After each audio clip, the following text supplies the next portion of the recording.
allegiance to the flag of the United States of America and to the republic for which it stands, one nation, under God, indivisible, with liberty and justice for all.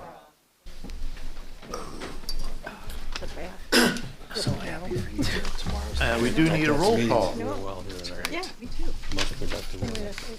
Barr, Here. Giovannini, Here. Eckhoff, Here. Callis, Here. Lee, Here. Hicks, Bradshaw, Here. Clark, Here. Gaber, Here. Willie. Here. Thank you. We need approval of the minutes from the last meeting. We have a motion for that. So motion. Motion by Hicks, seconded by Kelly. Roll call, please. Barr, Yes. Giovannini, Yes. Eckhoff, Yes. Callis, Yes. Lee, Yes. Hicks, Yes. Bradshaw, Yes. Clark, Yes. Gaber, Yes. Willie. Yes. Committee report. Thank you, Mayor. The Infrastructure Committee met on April 20th, 2023 at City Hall. I called the meeting to order at 4:30 p.m. City Administrator was acting as the clerk and took roll. Following members were present: myself, Giovannini, Barr, Eckhoff, Hicks, and Willie. Also attending Mayor Alvey and City Administrator Wolford. We also had soon-to-be Alderman Howard present with us. The agenda was only one agenda point. That was the facade grant for 202 North Main Street. We discussed a facade grant application submitted by the Hope Center of Livingston County for a new facade renovation. This is the back facade. It's visible from the alley and the open parking lot of the Methodist Church. It does fit with the criteria that we have.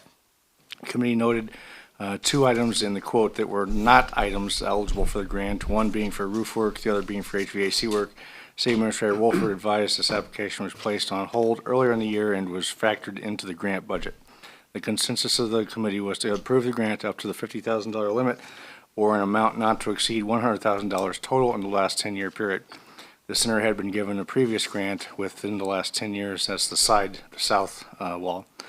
City Administrator is going to contact the Hope Center for a revised quote as well as determine what was previously granted. The grant was recommended to the full council for approval and compliance with the aforementioned changes. Thank you. Any additions to that? I think Jim had some more information on what was previously awarded. Yep, and I can give that now or in the next agenda. But that, I'll just tell you now, the revised, they removed those two items. The grant application now is for $39,628.50. That's half of $79,257. And the previous grant that they were granted was less than $50,000 because they had a $30,000 donation from Vissering Construction for all the windows. And let's see, I have the exact number here somewhere.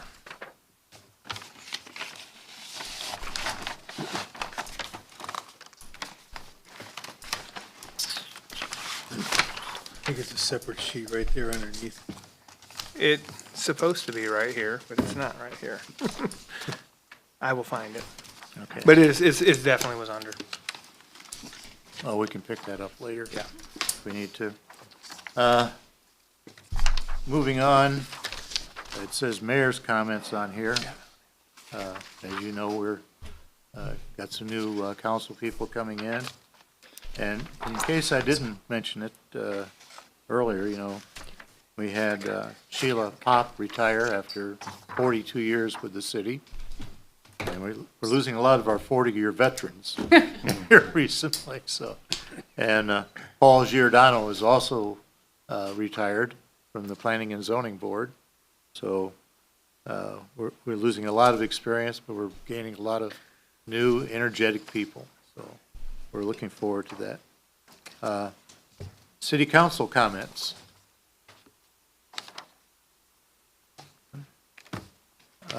We want to open up to any public comments. Anyone would like to say anything at this time? No? Okay. I would like to say goodbye to our retiring council people and thank them again for their valued service over these many years to the council and to the city. With that, we will take a motion to adjourn this meeting. So moved. So moved by Kelly, seconded by Brian. Roll call, please. His last thing. Barr, Yes, I'll miss both of you guys. I think so. Giovanini, Yes. Eckhoff, Yes. Callis. Yes. Lee, Yes. Hicks. Yes. Bradshaw, Yes. Clark. Yes. Gaber. No. Good shot. Thank Really, you. I'm sorry. Threw me off there. Really? Okay. Can we get a special use on that? Yeah, vote no on that too. Okay. With that adjournment, we will close the meeting and move on to a swearing-in ceremony for our new and elected alderman. See you too.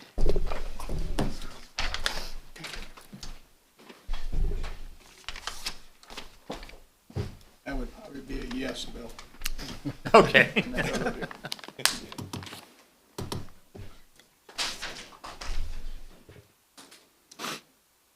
Oh, good. That's awesome. As it turns out, we'll actually do the swearing in before we convene the next meeting. And the aldermen have to be sworn in one at a time. So if Frank Giovanni would step up, we'd like to get you sworn in. Can't do collectively. What? Collectively, they can. Yes. I don't remember. Here, why don't you- Yeah, No, I got it, thanks. I think that You would want us to probably, line up? yeah. Almost, yeah. Okay. Okay. Oh. Yeah.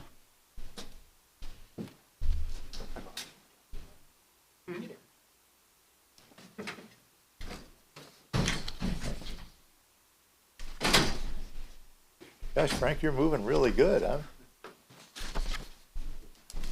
Funny face.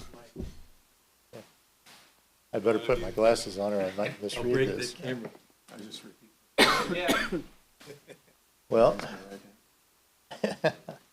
actually, it says, I, I, Frank Giovanni, having been elected to the office of First Ward Alderman, do solemnly swear that I will support the Constitution of the United States and the Constitution of the State of Illinois, and that I will faithfully discharge the duties of Alderman to the best of my ability. Now, congratulations. last time I agreed to that, Yeah. it cost me 6 years. You have to sign, you have to sign 2 of those and return You them take to. it back to your chair Yeah. and do them, and give them to me later. Okay. Next, we'll have Second Ward Alderperson, Kelly Eckhoff.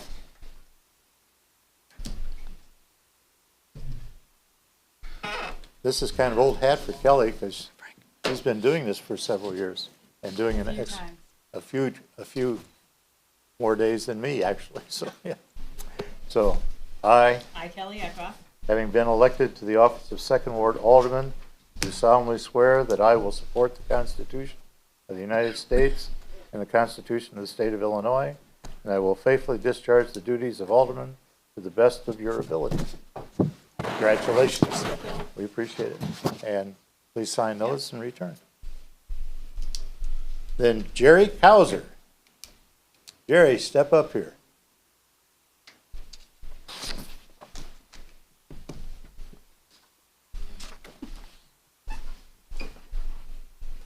Jerry's actually an old hand at this too, as he has been on the council before. I, Gary Causer, having been elected to the office of Third Ward Alderman, do solemnly swear that you will support the Constitution of the United States and the Constitution of the State of Illinois, and that you will faithfully discharge the duties of Alderman to the best of your ability. I will. Congratulations. You sign those and return to. Okay, and now, Fourth Ward Alderman, Jamie Bradshaw.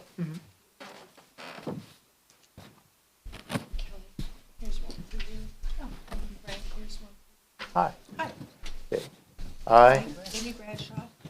having been elected to the office of Fourth Ward Alderman, do solemnly swear to support the Constitution of the United States and the Constitution of the State of Illinois, and that you will faithfully discharge the duties of Alderman to the best of your ability. I will. Congratulations. Thank you, Jamie. Yeah. Okay. Also, Fourth Ward Alderman, Scott Cransford.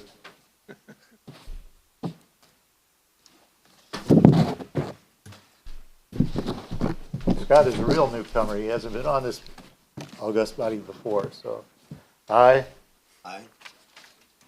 having been elected to the office of Fourth Ward Alderman, do solemnly swear that you will support the Constitution of the United States and the Constitution of the State of Illinois, and that you will faithfully discharge the duties of Alderman to the best of your ability. Congratulations. Thank you. Need to sign both of those and keep one, return one. Okay. Fifth Ward, Barbara Howard.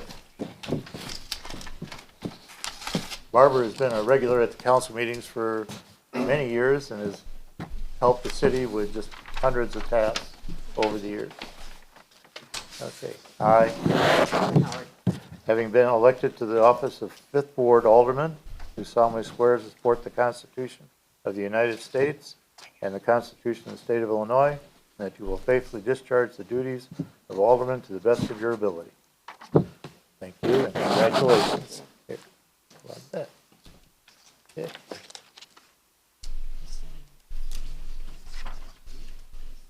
Okay. Now, we also, as long as we're going at it, we can do this en masse and you don't have to come up. We have to swear all of you in to the Civic Center Authority. And basically state your name. If you would stand up and do this. Everybody. All right. State your names as you go around. And as a member of the Pontiac Civic Center Authority, you do solemnly swear that you will support the Constitution of the United States, the Constitution of the State of Illinois, and that you will faithfully discharge the duties as board members according to the best of your abilities. I do. I do. Congratulations, you're now on the Civic Center Authority. We appreciate all of your efforts. That's not a civil. Okay. We've got everybody sworn in. We'll call this meeting to order and proceed with a roll call of the new council. Barr, Here. Giovanini. Here. Eckhoff. Here. Callis. Here. Lee. Here. Cowser. Here. Bradshaw. Here. Cranford. Here. Howard. Here. Willie. Here. Thank you. At this time, typically we would have a meeting of the Civic Center Authority, but we have no business for the authority, so we will adjourn that meeting now. As usual. Right. And the consent agenda, if you have a chance to look through that, is to pay some debt. So moved. John Willie, motions. Second. Mike Barr, seconds. Roll call, please. Barr, Yes. Giovanini. Yes. Eckhoff. Yes. Callis. Yes. Lee. Yes. Cowser. Yes. Bradshaw. Yes. Cranford. Yes. Howard. Yes. Willie. Yes. Thank you. Moving on to the regular agenda, we have the facade grant for the Hope Center. Yeah, so as we heard from the committee, last year, the Hope Center had applied for a facade grant that we placed on hold until this next budget year, so I did have this one budgeted in. We had a number of facade grants that were applied for that have not been completed yet, so they kind of carried over. And this bid, if you recall from the committee report, they had a couple items on their bid that did not fit in the facade grant. They then submitted a amended facade grant, which is in your packets attached to the original facade grant. In there, you can see the pictures of what it is that they're asking to repair. And The amended facade grant removed the roof work and the HVAC work for a total of $79,257. The facade grant is a 50% grant, and that would be $39,628.50. There is a policy of receiving $100,000 in 10-year period. Previously, in 2017, they were granted $47,390.50. In that request, it was a $131,000 grant, but the rest of that was a donation by Vissering Construction. So their 10-year total, if this grant is approved, would be $87,019. So it fits within all those guidelines. Okay. Any discussion or questions? Hearing none, we will accept a motion to approve. Motion by Bill Callis, seconded by Mike Barr. Or, actually Frank Giovanini, sorry.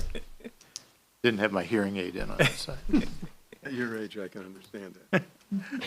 Roll call, please.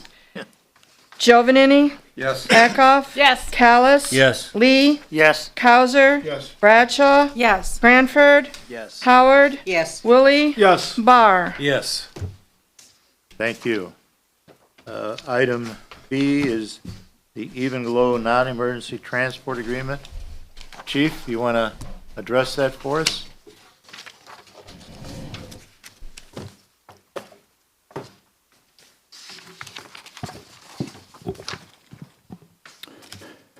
Tonight, we bring before our fifth agreement for EMS services, contractual agreement for review.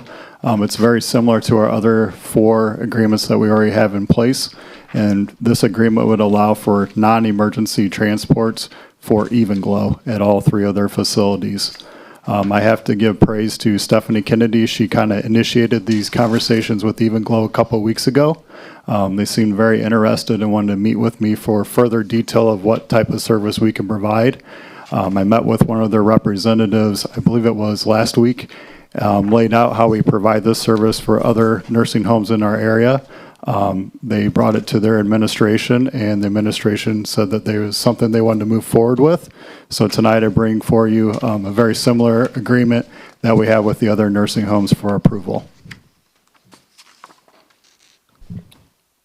I would just point out for the new members as well, the agreements that we've entered into do a couple of things. They, one, provide a new source of revenues, but in addition to that, for the nursing homes, these transports are transports that are non-emergency transports that sometimes they are struggling to provide the service for. And the benefit that we're able to provide them with is that because they're non-emergency, they can be scheduled typically on off times, so they don't interfere with the regular business of the fire department. And it was something that we had been looking toward doing for quite some time. And when we got the first one done, well, that actually was the first, second, and then the last two came in. So it's been a good process. They've increased, and they have not created any burdens on the department.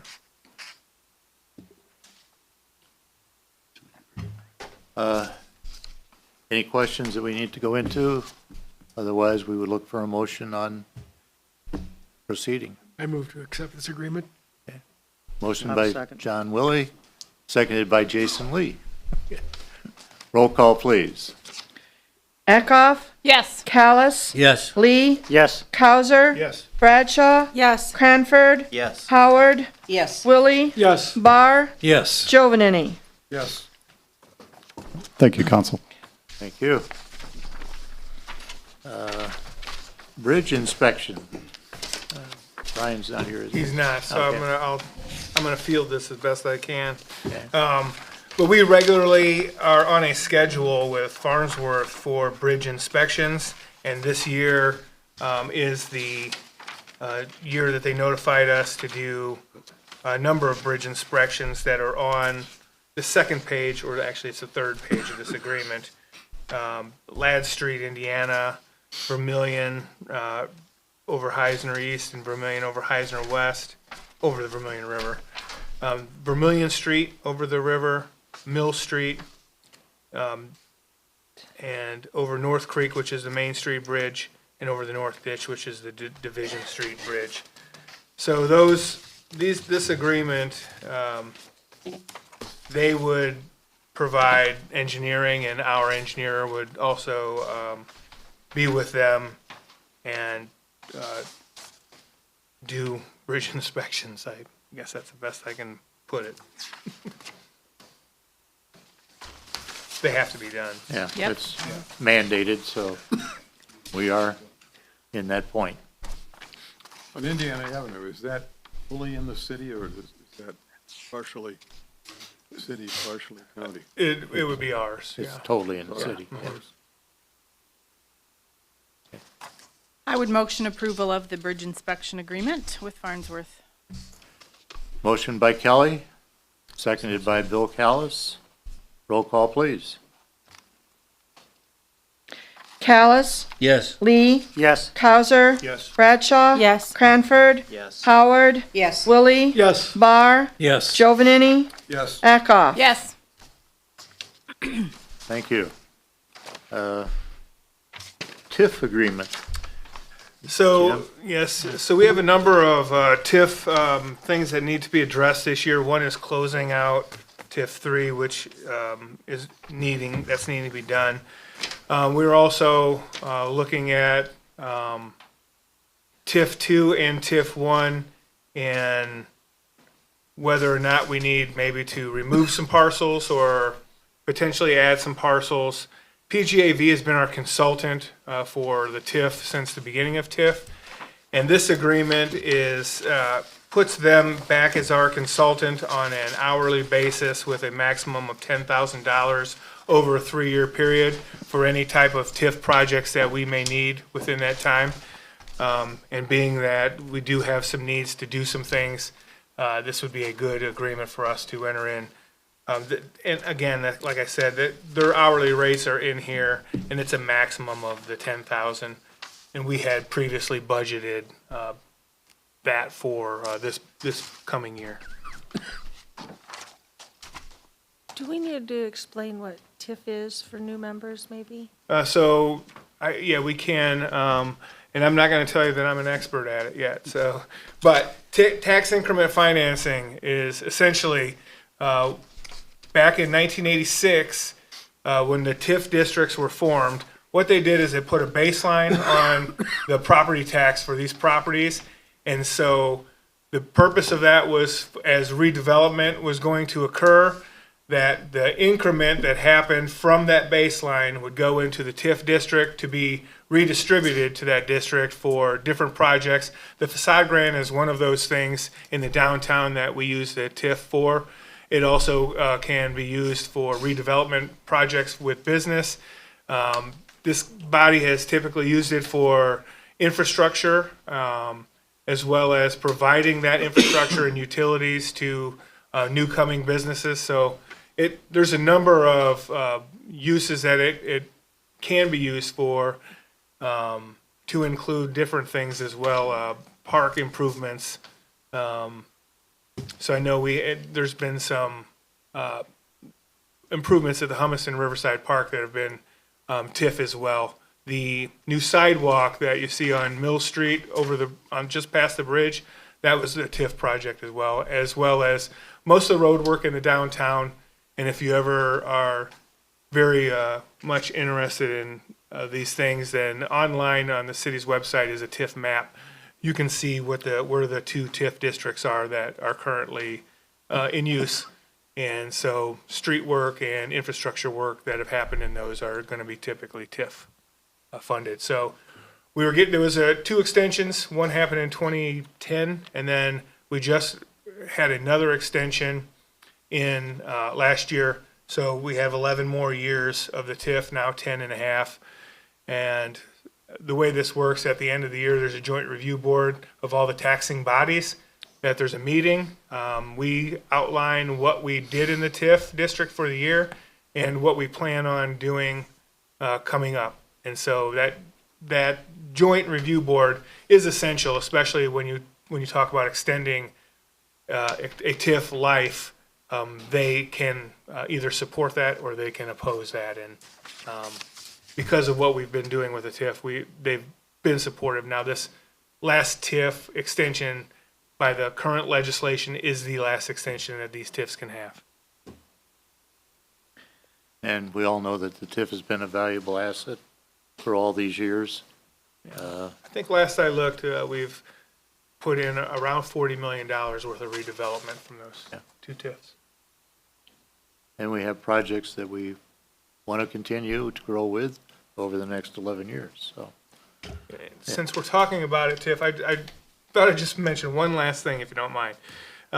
Because we regularly get asked, especially if a residence is in a TIF, that on your property tax bill, it indicates TIF 1 or TIF 2, most likely TIF 1. And that is, it's not an increased tax, it is just a breakout of that section of property tax that is the increment from the 86. So the way it looks on the tax bill, it appears as though it's a separate tax because you'll have the school districts, the city's corporate tax, the fire protection tax, and it'll say TIF, but that's just actually the incremental amount that you would have been paying that whether you were in a TIF district or not. But we're here to approve an agreement. Yes. And the agreement is with the provider that has done quite a bit of work with us, so. Do we have a motion on that? I'll motion acceptance of the agreement. Be Gav. Motion by Kelly, seconded by Jamie Bradshaw. Roll call, please. Lee, Yes. Cowser. Yes. Bradshaw. Yes. Cranford. Yes. Howard. Yes. Willie. Yes. Barr. Yes. Jovanini. Yes. Eckhoff. Yes. Callis. Yes. Thank you. Moving on, we have the right-of-way utility program. Yep, so I'll start this one off, Alan, you can jump in if I misspeak. A while back, we were approached by a fiber-to-the-home company, and they were wanting to build out the entire city, which we thought was a fantastic idea, but we didn't really have any permit terms, so we figured we better come together. And in the meantime, we've had two more firms come and say that they wanted to build out the city with fiber to the home. So what we've learned is whether all three would do it or not, that is left to be determined. But we wanted to make sure that we had some things in place to protect the city and to protect the residents. So what we've come up with is things we've learned from other municipalities and things we've learned from work around the community from the past. So what we're right now proposing as the terms, that one, thered be a permit fee set by the council, and then the contractors would be required to maintain insurance, as most contractors would. They would register, the subcontractors, whoever's installing the fiber, would also register with building and zoning as a contractor, and the permittee would also hold insurance and hold the overall liability for their project. And they would be responsible for any damages to persons or property which arise out of the installation of the fiber project. They'll be working in the right of ways. And so what we've noticed is that our right of ways are pretty full, and these companies, two of the companies are looking to do strictly underground fiber. So working around those and to be responsible for example, if they had a piece of equipment that cracked a sidewalk, to repair that, when they dig handholds, to making sure that the yards are repaired back to the way they were. And if they should, we also wanted to include that one thing that's an unknown is where service lines come in to meet with the city sewer, Some of those, they're going to be unknown. If there's no clean out in the yard, you might not know exactly where that is. And so that wouldn't be a duly marked thing. So if in the right of way they were to damage a residential sewer line, part of our permit process is that they're going to accept responsibility for it and repair that as well. We also noted that in some of those cases, it could be quite some time later before a resident even noticed there was damage because of maybe infrequent use, that the line just isn't used enough.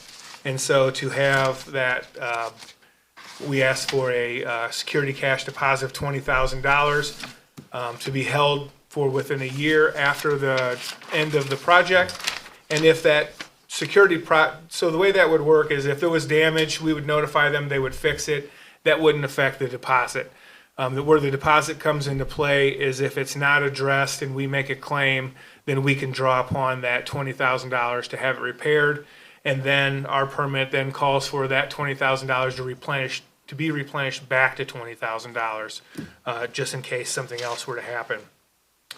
And also that the contractors would have to meet regularly with city staff to advise them where they're working, what they've done, and so we can take a look at all the work that's been done and give it either an okay or suggestions on what needs to be repaired. They would give us all the, you can't necessarily exactly give a plan on where you're going to be underground because it may have to move here and there. So giving the general guidelines, but then also the city engineer, and this is one that I think we're going to ask that the intent be added to this agreement, that the city engineer okays or gives the approval on those items that have to be placed in. So sometimes there's a junction box that's ground level. So we want to see the plans on whether they're planning on doing things above ground, level with the ground, and for them to give the specifications on that type of equipment, and that so the engineer can approve that, as well as the general plan on where it is that they need to be, or where their fiber is going to go. Yeah, I think that pretty much covers what it is. Yeah, I think, we drafted this, because like Jim knows, I had a personal experience when they installed line by my office. They hit our sewer service line, and it didn't manifest itself for 7 months, because we don't have a high volume, and when it did, it was not good. Things backed up, and it was $4,000 to fix. And we had an irresponsible sub that supposedly had insurance, and it turned out to be a nightmare. So I came from the standpoint into these meetings about wanting to protect anybody else in the community from having those same types of negative experiences. There's going to be negative, you can't put that much underground without having something happen. There's going to be inconvenience, they're going to block people's accesses and drives. Some people have to understand that's part of every utility, every road installation comes along with some kind of inconvenience. But we want to minimize that. And the ultimate, having the service available to all the community for having fiber optic for whatever their needs are, internet, phone, cable, whatever they're using, is probably a positive thing. And competition with multiple people is a positive thing too. The one thing that Jim didn't mention is the ultimate hammer is that if they don't comply and follow the rules, we pull the permit and say you can't work on our rights of way anymore. We just give them notice until we get it straightened out, you can't do it anymore. And that's several times in this agreement, it says we can suspend or stop construction. So the goal would be to make it orderly and to make it safe and to make it minimally invasive to our community. And the people that have applied for the permits haven't seen this yet. We've been working to get it to the point where we were comfortable and hopefully get the council's approval to submit it to them. And we're in the boat where we can simply say, hey, this is the rule. We're not going to necessarily negotiate something. There may be the guy that wants to do some above ground, some underground, and maybe we'd make some modification. But I don't see us moving very far off of this if we're discussing it with the people, whether they like it or not, so to speak. So the only thing we do need some guidance on Just two questions with that cash bond. The $20,000 that, you mentioned 7,000, the 20,000 is in excess of 20,000, it. if we get a resident that has an injury, has damage, and they hopefully in our mailings and our sewer bill and online, they'll say, come to the city. They won't know who to talk to. They won't know which contractor it is.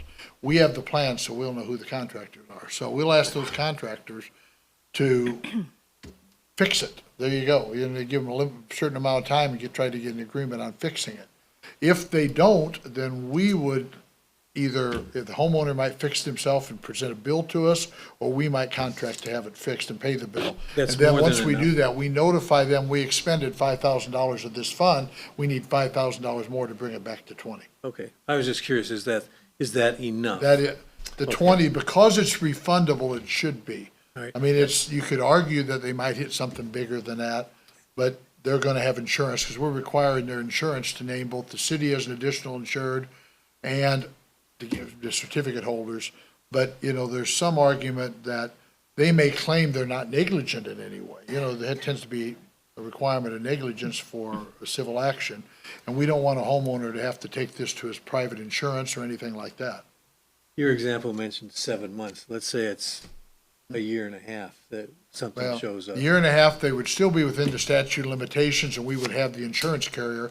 We didn't permit this stuff when it was happening to me. I couldn't come to the city and find out who did the work, whether they're insured, they had insurance or not. We're going to have the insurance records they had, so we'll know what insurance company to tell the property owner to contact. I would be kind of surprised that it would take that a year and a half. I mean, we have minimal use at the office. We're there during the day, no showers, no laundry, no dishwasher, basically just what a few people use day to day. And it was seeping by and got by for a while. And then ultimately we had the backup that's gonna happen. So in a family situation or a standard residence, I can't imagine it would take as long as it would for an office. But this could affect other offices that have low usage, clearly, because they're gonna be all over town. It isn't just residences. So I drafted this thing as a starting point, and we're gonna have some additions, because we were waiting for Brian to weigh in on what he wanted to have added to it. It sounds like we've got that. Yep. But, I think it's his pro-city agreement, and we're driving the ship instead of the contractor. And we'd have this as a backup for future installations. Can we get, again, my office, I just had Serban a year ago extend fiber optic to our office, and they had to go use the right-of-way to come from Mill Street over to my office at 307 West Washington Street. There were no events there that we know of, but the bottom line is was happening all the time without coming to the city and getting real specific permission. Now we know we need to get control over those situations and make sure we know who's doing what, where, and where their insurance is at. So if somebody is damaged, they know who to talk to. And one last thing to add in there too is when it comes to the right-of-way work, and with this being fiber as a utility, it is a service that's not offered residentially throughout the city, so it would be a good public benefit for that to happen. But on another note of that, if one of the companies has already done it, Metro operating as Connexus has filed publicly with the ICC to add Pontiac in their service territory, which then, because they did that with the ICC, it gives them access to place their utilities in the city's right-of-way, subject to our reasonable permit requirements. And so that's why it's important for us to at least have those. So the state or feds can't really push on us with our agreement then?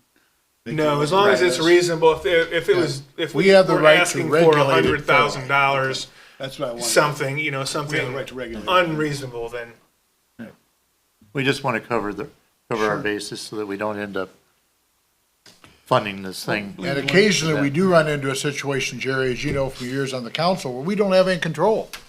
When the And, state came in and did all that work at the railroad and all that, they yeah, destroyed my so parking lot. that could Nobody happen, was but where responsible we've for it. got control, we're trying to exercise that, not to be unduly burdensome to them, but to protect the community. It's a good thing, yeah. That's our job, so that's what we're doing, so I think we're doing a good job of it At overall. this point, we just want to go ahead and put a product out there Yep. that we can work from And we'll on all need- future events. And we'll need a permit fee. And in our checking around with other communities, we've seen permit fees from $50 to roughly $200 is the general norm of what Yeah. the fees have been. Do we Well- need a vote on this? Yes. We'll need to set a fee and a vote. Yeah. I mean, I think if we come to a consensus of a fee, then we place it in there and then vote on it, on the agreement. What's the fee schedule for our population? Do you have the, It ranged I roughly. know that range, but I mean, Yeah. that's a pretty big range. Yeah, Yeah. actually probably closer to the $100 mark. And remember, some of those were for a one-time installation to one property owner instead of citywide. Yeah, You know, it Right. seems small for a Yeah. citywide, but our main Right. interest is the time it takes for us to process whatever it takes to deal with these people, and the bonding and the protecting the resident, which is what's important. So there isn't a time frame yet? They want to start really soon. If they had their preferences, this would have been done a couple months ago. And we gotta get an email from one of them every day. How long do they anticipate the project would take? The one company, because they were gonna build out the town, it would have been the majority of the construction year. And their plan was to, as they were going to activate those to where they could actually get subscribers while they were continuing to build, so. And, so we haven't heard complete plans from all of them. I know at least one of them says regardless of what the others decided, that, so one of our concerns was if one started building on this side and one started building on this side, and they got to the middle, they were gonna stop. And one of them said absolutely not, that used to be the industry standard, that's what they would do. But due to their new funding investments, that their plan over their last several projects has been, they come in, they do the entire community, and they'll compete with whoever else decides to do it. And they did note that in past experience, competition is good for the subscriber, because if you've got a couple of people buying for that business, the rates become more favorable. And then now we have service similar to MediaCom, potentially, that MediaCom has a competitor. So would it be just one permit for the whole city, or is it divided into No, it's one areas? per, or- they're asking for a permit from the For city. the whole so- city? Okay. $100 seems reasonable. Yeah, Yeah, it's very $100. reasonable. Real reasonable. Yeah. And with the bond or the contingency fee Yeah. locked into it, I don't think we can get into too much water that we Yeah, can't and handle. we don't envision bringing this back on a as-issued basis to get permission to issue. We're envisioning you authorize the permit form and staff will simply process it. There are a number of communities that have already been through this. As these fiber companies move, that the cities that come in line are usually the cities that are next. So one of them has already done Chenoa. They've done a couple of the communities, the Champaign area, moving our way from there. And all the research that I've been able to do, not just from that company, but from the other ones, there hasn't been I have not found a single incident where a community just says, from a full build out, that this was the worst experience that had ever happened. Their goal is to try and get subscribers, and if they destroyed your property, it's going to be hard to get subscribers. So. Say the least. Okay. Any other questions?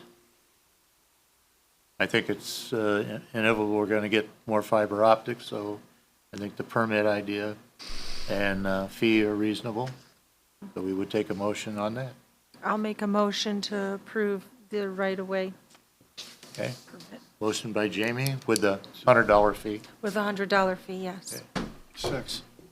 seconded by Jerry Cowser. Roll call, please. Cowser, Yes. Bradshaw, Yes. Cranford, Howard, Yes. Willie, Yes. Barr, Yes. Giovanini, Yes. Eckhoff, Yes. Callis, Yes. Lee. Yes. Thank you. Moving on, community enrichment. I see Liz is up and ready. I'm ready. Take us to the Rockin' at the River. All right. The weather today didn't seem like it, did it? As Hannah's queuing this up. Here we go. All right. So it's hard to believe, but this will actually be our 4th season of Rockin' at the River concerts, which I think is pretty exciting. We did our first little experiment in 2018 and had our first full summer in 2019. So I'm really excited to send out our lineup for 2023. I feel like I need to smile for you, Eric. Okay, if you could go to the next one. So to lead off this year, we have Matthew Curry. He is a blues guitarist. He was actually very young, kind of a, he learned very young, and he's been touring for a long time. He's originally from the Bloomington Normal area, but he lives in Florida, sometimes in Nashville, and so he tours all over, and we're really excited. That's going to kick off our season Thursday, June 1st. Go ahead. Next up is Union Avenue. This is a 3-piece traditional rockabilly band with the stand-up bass, drums, guitar, and they are also from the Bloomington Normal area, and I feel like I got them on the ground floor. I had kind of heard about them, booked them early enough, and now they're playing everywhere. So I'm really excited about these guys. It also happens to be our June cruise night downtown, which I think will be a good, hopefully get people from downtown, move them down to the park for the concert. So I think that'll be a nice little fit. Go ahead. Although it's not at the river, I just wanted to add in here our Independence Day celebration. It's July 1st this year, and we do have a really fun band. Last year, on one of our rainouts, I hate to even say that because we're not going to have one this year, but one of our rainouts was this band, Secondhand Soul Band, and they were at the Eagle with a very small crowd because it was a pretty torrential rainstorm actually that night, and they were just nonstop energy. So I was able to discuss booking them for Independence Day. They're going to be playing for 3 hours that night. So I just wanted to let everybody know about that, and also that Independence Day celebration, July 1st this year, Saturday. All right, go ahead. So this one, I actually am really excited about, Creole Stomp.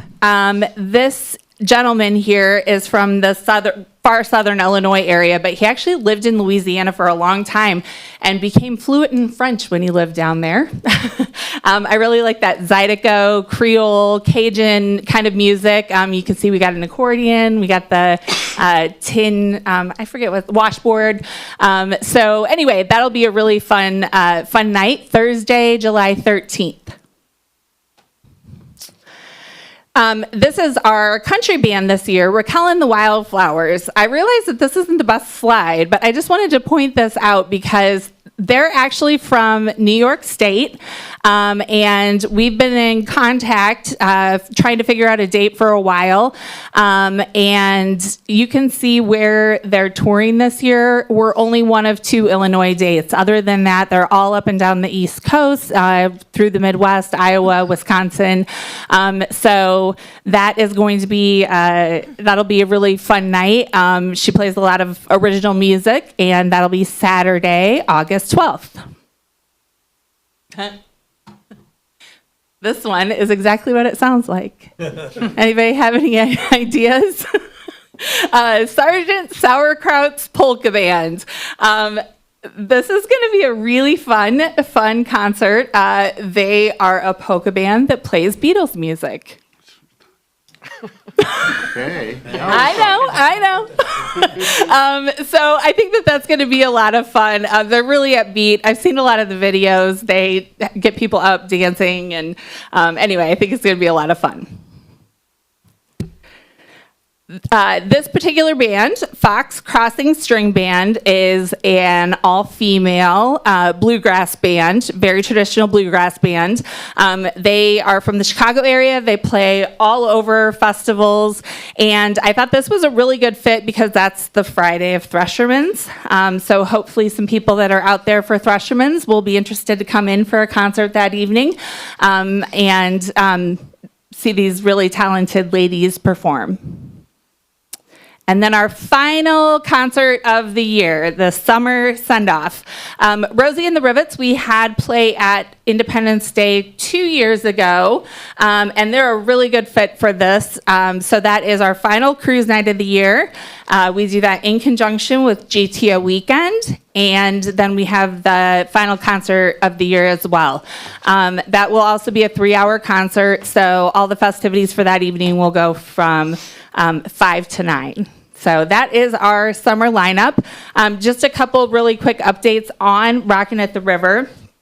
I know everyone, council packets, you got these out. We're going to be really hitting it hard with publicity here now that we've announced this to council. And I would also like to let you guys know that we have already started our sponsorship drive, and they are already coming in. We've got lots of, in fact, before I even sent out the sponsorship drive, I had businesses contacting me asking about sponsoring this year, which I thought was pretty cool. And then we've also received the Illinois Prairie Community Foundation grant, and we also received a very generous grant from the Yost Trust as well. So, yeah, it's going to be another fun summer to play in Pontiac. Well, super. Now, the rumor that you got Bob Carls to MC, is that a rumor or is that a fact? Specifically for the bluegrass band, because he loves bluegrass. I understand. Okay. All right. Okay, thank you. Sounds like a good summer. Okay. And then Route 66 grant, mural project? Yeah, so we just received word that the next round of the Route 66 grant through DCEO, this is the grant that we have to apply through Heritage Corridor CVB. They have to apply for it on our behalf. So this grant last year is how we got the monuments and the EV stations. This year, it was $3.7 million total awarded to the 7 CVBs along Route 66. Our certified CVB Heritage Corridor, they were awarded $1.6 million. The project that we put in for to be a part of that is a new mural. It's been a long time since we've added a mural here in Pontiac, and we're pretty excited about this one. Actually, it's going to be above the old visitor center on the 2nd floor. And it's going to be a celebration of the past, present, and future of Route 66 travel. So I've already been in contact with Dia Seinart. We've already started talking ideas. And as these grants go, everything happens very, very quickly once you get word that that it's been approved. So anyway, I just wanted to make that announcement and let council know about that. Super. Yeah. There was a ghost mural up there for a long time that we enjoyed too. You know, that's really good that you pointed that out, because we were just talking about that. The ghost mural you can barely see now, but we're putting panels up. It's not going to be actually painted on the brick. So the ghost mural won't actually be destroyed. It'll still be there. Okay. Do you want to touch on the swinging bridges while you're going? Yeah, I would love to. Swinging Bridges Arts Festival is this weekend. The Greater Livingston County Arts Council, they've been working really hard on this festival. This is our portion of the Red Carpet Corridor weekend, and we have the lineup there in your packets. But yeah, we've got some fun stuff going on. There's lots of make and takes for kids. We have Learn to Play Ukulele. Uke 66 is coming back. We have lots of musical performances going on that night. And then there are going to be vendors and people giving advice that's pretty hilarious. I don't know. You guys should come down. But anyway, we're excited about that. And red carpet going back to 2 days, I think is only going to help our festival. They've always been at 2 days, so we're hopeful that that traffic from the festival going on for 2 days is going to help us as well. Well, thank you. Yeah, Liz. thank you. Great job, and we're going to have a great summer. Wish you could bring some more enthusiasm with you, Liz. Yeah. I'll try next time. Sorry, All Phil. right. A three-piece band would help, but we'll work on that. All right. It comes down again to mayor's comments. I expressed some of them, and I'm glad to see we have a good turnout. I did want to say that on the Planning and Zoning Board, with Paul Giordano's resignation after 35-plus years, Pat Martin will be taking over as chairman, and he'll have an associate, or as vice chairman of Matt Stock. Other things, keep in mind that this month, the water treatment plant will be having tours showing off the facility at the completion of the remodel that we've done out there. I believe it's May 12th and 13th for the public, but there would be one on May 11th for council members, which we will get more detail to you so you can plan on making that adventure. We also have need of a executive session tonight, which will make the new council people really thrilled, but we'll go into that after. City council comments. Frank? Can I ask about the Stillwell building? Yes, you can, Frank. Now, They've been communicative with us and with Dave Wilson, and it's my understanding that they have requested bids to do the work for restoration. They're supposed to be returned May 9th, I think they said, right? Yes. So they hopefully can make some decisions shortly. They do have specs for I understand it's reconstructing. Yes. And they've shared some of that with Dave, I And think. part of their plan in their talks with Mr. Wilson is to board that off to make it safer. So there's not just an open hole that people could walk in. Hopefully by next council meeting, we have a better update. okay, good. Any other council comments? If not, city administrator. I have a couple. We do have a need, and I understand that committees are maybe in need of a little bit of work, but we do have a need for infrastructure committee and a finance committee. Infrastructure to discuss, have some conversation on the end of the governor's disaster declaration or emergency declaration and how that is going to affect our downtown. And finance to talk about, we still have some fees at the Eagle to discuss, and the most pressing right now is finishing our conversation on fireworks. We're starting to get those permit requests for the vendors and consumer fireworks, and having an answer on what our plan is for that. Any dates better for that? On the committees, we will be reshuffling now that we have new council people, and I was hoping to have a alignment by the next council meeting, which is 2 weeks from now. So if anybody has any preferences as to what they've seen, let me know. But we'll have a new lineup. The finance committee is chaired by Kelly, and so we will go with probably finance first, I would assume. And then Frank, you'll be chairing the infrastructure in the interim anyhow. So let's look at your schedules. Are you thinking Next week, Okay. next week between the 8th and the 12th. That way we could have something by the 15th, and that gives us, this week, there's a course that the Office of the State Fire Marshals is putting on a fireworks that fire chief, police chief, and I plan to attend. next Wednesday is absolutely out for me, Okay. so, but but I don't have any preference other than the wastewater treatment plant tour is on Right. Thursday on my Thursdays. calendar, so Thursday's not great, but Monday and Tuesday would work for me. Tuesday is looks like a pretty good day. Well, actually, Monday or Tuesday look fine for me too. You want infrastructure next week too? Probably would be a good idea, Yep. yeah.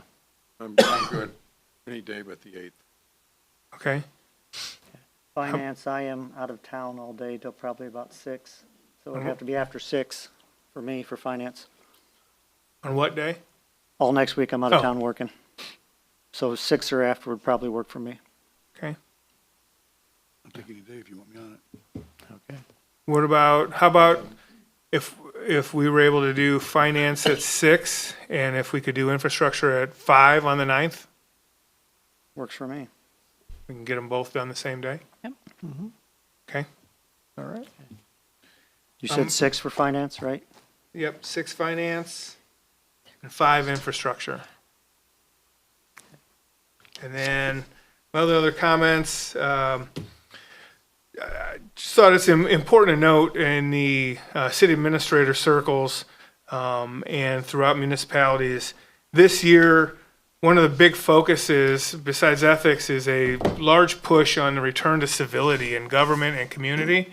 The comment I wanted to make about that is we really haven't experienced a lot of that here. And I think it's due to a number of reasons. I think our staff has been phenomenal. And within the community, things like our Rockin' at the River event, which are totally free to the public, have just been such a wonderful blessing for like someone me coming in as a city administrator to already have that in place has just been an amazing thing. So I have to thank the staff for all the work that Liz especially for booking all fantastic bands. I still keep hoping that she's going to get a hair metal band one of these times, but we're working on that.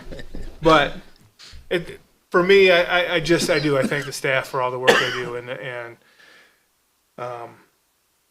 last, I think that is, yeah, that's all I got. Okay. Open up to public comments. Hi there.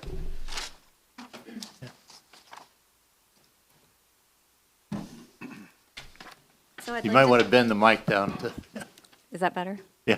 Okay. I'd like to discuss, Can I have your name, please? Yeah. Shelley Adcock. And I'm here to talk about the dog park tonight.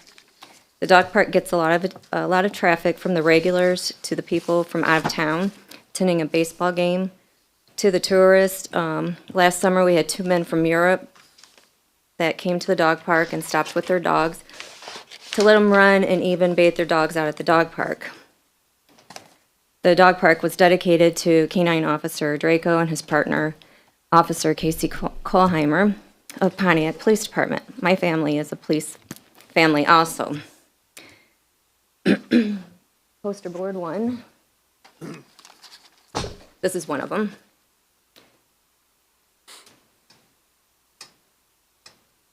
Take it up there. Take it all the way around. Let him stop. So, like I said, my family is a police officer family also. My boy's father is a police officer. Our new city administrator, he is the former police chief. We have Jason and Jerry both, I've seen both of you guys out there at the dog park from time to time. So I would think that this topic is of interest to the board. And I'm going to go back a little bit in history, so be patient, I'm nervous also. In 2017, the city built the pavilion for the dog park. In the evening, in the summer months, a large group of us gathered and we brought lawn chairs out there. Eventually, the grass around the pavilion died from us, the humans. So Chris placed 2 horse stall mats in front of the benches and then 1 in each of the entrances. So on picture board 2, you're going to see where the pools have been placed out there in the past and where the grass is not growing. And clearly it's not from the placement of the pools. Around the pavilion, it is from us humans. And the odd thing is when we're out there in a group, the dogs, they have all that area to run, but they want to be with us. And so wherever we are, the dogs are, and that grass dies also. So around that time, in 2017, Chris and his men also planted some trees, and those are the trees that we have out there. In the fall of that year, we had a farmer that donated bales of hay, which spread, we spread them all over the muddy areas. I call it the hay days. Again, that's on picture board 2. And on these pictures, there's dates on them, okay? So I don't know if you want to pay close attention to that. In 2018, I asked Mayor Russell for some dog enhancement obstacle course type of equipment, and he replied that the city would not spend any more money on the dog park. They were only going to do mowing and garbage, and to find out who had the money for the trust fund and ask them. So I posted on Facebook. I asked a few of the council members. I asked a former person that was on the committee for the original dog park and got no results. I posted, that's on poster board 2, that one, and it shows my post from Facebook. He's slacking. Yep, take it around.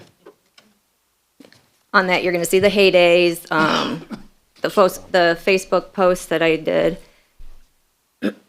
So over the years, I have asked for things to be repaired, built, and planted. I have called about the fence line in need of repair, which was never completed. I've placed a few bricks under the fence where the dogs have dug, trying to get onto the other side where the fence line separates the small from the large. Other people from the dog park over the years have placed bricks along the fence line. It's not pretty, I'll be honest. That's picture board 3.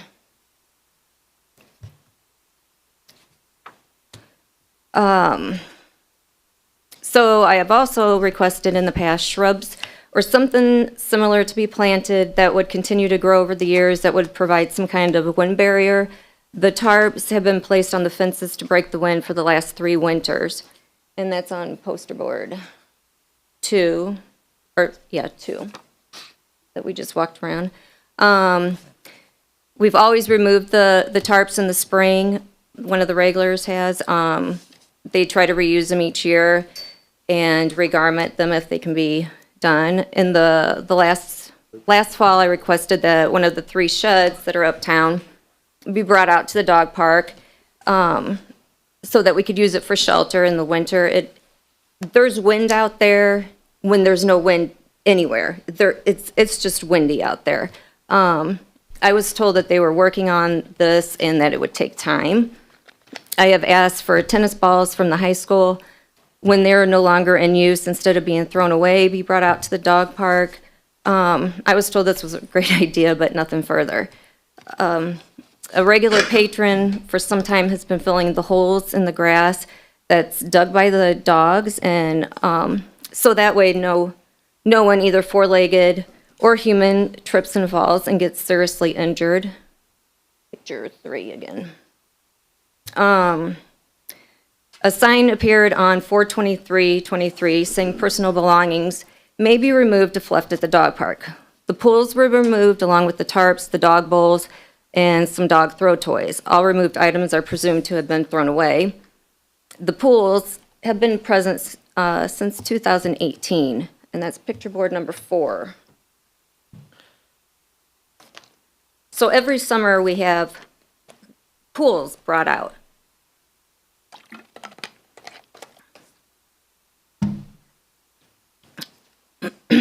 Kind of small pools, especially for Benny, the big dog there.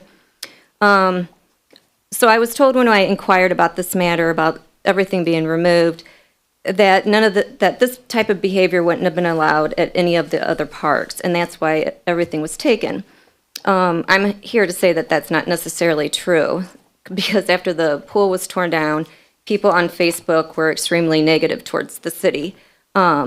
Focus at one point had turned towards the brick wall entrance of Chautauqua. So I went down there on a Saturday. I went down at dawn. I spent the entire day by myself, and I pulled bushes out of there. I pulled weeds, cut and trimmed. I did this by hand because, as you guys know, the electricity was removed from when the pool was taken out. This was all before Enbridge power washed that brick wall and made it beautiful. I ended up with poison ivy.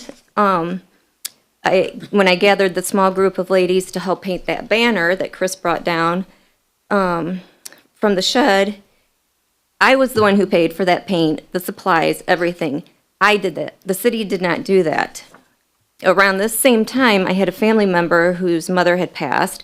They contacted me. They had sold the mom's house, and they had dug up some of her flower bulbs from her home, and they wanted them planted down there at the park. And they wanted it around the fountain, which did not happen. So I had given them my word that I would plant these bulbs down there.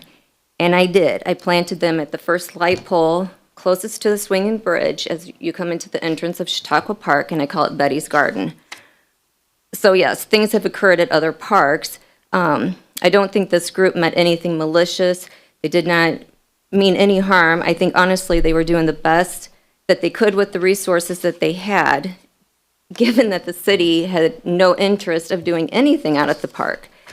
In conclusion, the city in 2018 said they would not spend any money for the dog park. Clearly, the pictures show they haven't. The regulars, a group of individuals who are trying to do something positive, something good, they have taken ownership of the dog park. Whenever anyone takes ownership of something, they take care of it. In today's society, we need more positive role models. My goal for tonight is, one, everyone come together for a solution for the coldest months of the year. I suggest something such as the tennis courts out at the Retplex with the slates and the pine trees. Two, giving the pools back for the dogs to keep cool in the summer, as they have used them for 5 years. I'm asking for tennis balls to be kept on the outside of the dog fences and wire baskets for people to use and return when they are done, or if the dog chooses, they can take it home with them. But I'm saying on the outside because some dogs are toy and ball aggressive, so that would alleviate that. Also, it would help with the mowers, so they wouldn't be running over them also. I am requesting that the fence line be repaired, sod be planted, the back fence repaired, which was damaged last summer by the mowers, and lighting would be beneficial because it's pitch dark in the winter. When so many of us are getting off work at 5, we can't use the dog park. It's pitch dark out there, so we have to use our headlights. And this causes a dangerous situation because there's no visibility. I would also like to add that the dog park is the greatest place on earth for my dogs. It's their Disney World. It's their Magic Kingdom. Our parks have the power to bring people together. Look at Chautauqua Park and how it brought our community together for almost 100 years. This is an amazing tribute to the two lost souls that the park was created in remembrance for. Please don't let this park continue to deteriorate like some of our other parks. You have people willing to help take advantage of that and improve this park. So I would like you to thank you for your time, Taylor, for your time and consideration.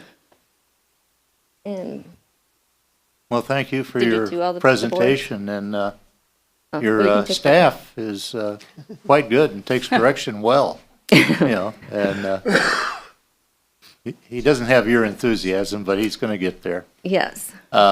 Is there any questions for Well, me? you make quite a few points, but I think that you have to remember that the parks program covers a broad area. Correct. There's lots of parks, and I don't personally have a dog anymore, so I don't use the dog park. I have gone out there just to see what it was like, but I haven't been out there in probably a year and a half. So I think it'd be a good idea for us to take a look and draw our own conclusions based on your observations. Oh, yes. I think your observations Can you show me are the picture board? giving us some insights, but I think we could probably take a good look at what we have done and what we can do and work up from there. All of them. Because this one shows the holes dug, clearly by the dogs. Us humans are not digging holes. But we are putting bricks underneath the fence line, trying to stop the dogs from coming under. The back fence that I said that the mowers broke last year, we had tied wire to it because I was sitting there one day and I said, are the dogs outside the fence? And sure enough, they are out there just running. Some kind of wind barrier would be excellent, you know. And like I said, the tennis court out there has, which I was looking out there one day and I said, why don't we have that here? The tennis court, it's not getting used very often, to be honest. But it has pine trees out there. It has the slats. But this park in particular is supposed to be in remembrance of, you know, 2 fallen officers. So that there should be enough to kind of kickstart something.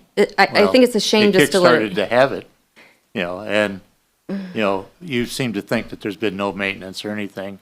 I'm pretty sure that there has been. Well, I Maybe know they not mow. to the I know they extent pick you'd it. like. I know this lady here, she's the one who shovels out there in the winter. I know that because we brought the shovel out there. And Well, community involvement is always greatly appreciated at any of the parks and through the town. And like you say, bringing this up here and with your presentation and insights has broken some eyes open, I think. I'm not totally aware of what was going on. I'm right. sure I mean, Taylor's been aware of it too, so. right. Yeah, I have some input. You know, with Shelley, I thank her for coming because she's very passionate, as you guys can see, and always very respectful. There's some that are out there that are not as respectful, and Shelley knows that too. Correct. So, you know, she made a lot of great points. Chris and I have talked. We're going to expand towards the front entrance. We're going to put some more concrete there, even underneath the fence line, like what Shelley talked about. That is a big spot between the small dogs and the big dogs, and we're going to look at possibly adding concrete underneath that as well. You know, there was a lot of points that Shelley made, a lot of valid points. The wind, it is very, very bad out there. And the solution that, you know, some of them we came up with is the tarps. And, you know, I really don't go out there in the winter. There's not a whole lot of reason for me to do that. And, you know, I was out there this spring, and honestly, I was kind of shocked. It looked like a homeless camp. There was heaters, there was tarps, you know, and none of this stuff has ever been, as far as the tarps go and the heaters, no one's asked me that they can bring them out there, and I think that's the biggest frustration that I have is people are just doing things without even asking. You know, there's things not only at Draco Park, but at Chautauqua, you know, people are wondering if they can build a concrete pad, and, you know, we got to work together on all of this stuff, and I think that's the biggest thing that, you know, Shelley and I have talked about is finding solutions where we can work together, and, you know, the points, again, she has are valid. There are things that we're going to be able to do and be able to fix, and it is a very popular park, and you know, the parks, all parks, they close at dusk, you know, so the lighting thing, yes, I understand what you're saying, but technically the park should be closed at dusk. And so we're still looking at that, exploring those things, because it is important. It's an important asset to the city, and it is a really, really good thing to have here. You know, not a lot of towns do have dog parks, and Chris and I have looked, and, you know, we've looked at other rules, and, you know, they don't allow people to keep their personal items there. And, you know, it's one thing if you bring them out, you know, while you're there, but, you know, I think we talked about this. I would never allow, you know, somebody put up tarps or their own heater, let's say at the splash pad or Chautauqua. Like, we don't allow that. You know, there's different solutions that we can come up with, like the slats that, you know, you mentioned, and Chris and I are working on coming up with the solution on that. So there are things that we're working on, but we also need some help and communication from the public, and, you know, Shelley being here, that's definitely a first great step with that, because not everybody does what Shelley does. So we Yes, appreciate they're her. fabulous. No, but if you need volunteers, I think there's a group out there that would definitely volunteer to do any labor or what have you. Yeah. Yep. They would like the pools back, if that's possible. Well, we can take a look at all those possibilities. And since you brought it up, and Taylor is already working with Chris and the rest of the staff, we can work together. Yes. And possibly put a committee of volunteers together with our staff to see what we can do to improve the situation and where we can go in the future. It's not an unlimited budget, but we certainly can help to take care of it. Okay, thank you. Thank you. Thanks, We Shelley. Appreciate it. Thank you, Taylor. Thank you very much. Any other public comments? Yep, we have a gentleman coming up.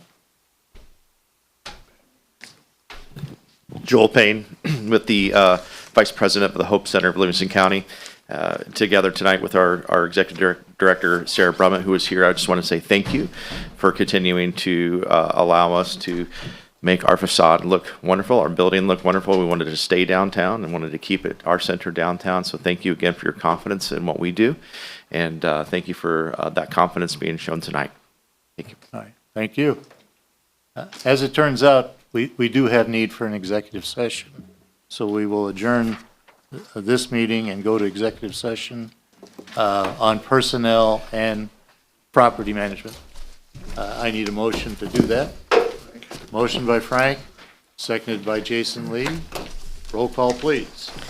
Barr, Yes. Giovanini, Yes. Eckhoff. Yes. Callis. Yes. Lee, Yes. Cowser. Yes. Bradshaw. Yes. Cranford. Yes. Howard. Yes. Willie. Yes. Thank you. Give us about 3 minutes and we will go to executive session.